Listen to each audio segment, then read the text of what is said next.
ये थल्ले सोता है, तुम छत पे सोता है, बच्चे शतूर से आएंगे।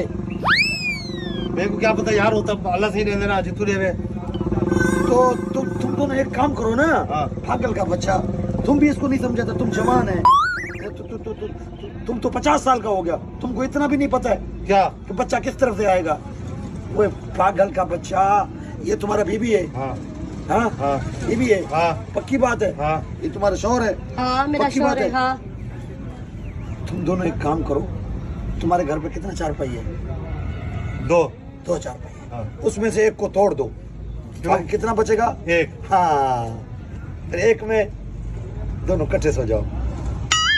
ना ना खान मेरे को कल नरेंद्रम दिए, मैं कह नहीं दे इकट्ठे सुन सकती। मैं नहीं भाई, मेरी अम्मा घर होती है, शर्म होती है। अच्छा तुम्हारा अम्मा घर होती है? हाँ। तुम एक काम करोगे, हाँ। तुम खान को 2 मिनट का मौका दोगे, तुम्हारा सारा मसला हल कर दूंगा। कर रहे यार, ये तो मैं चाहता। पक्की बात।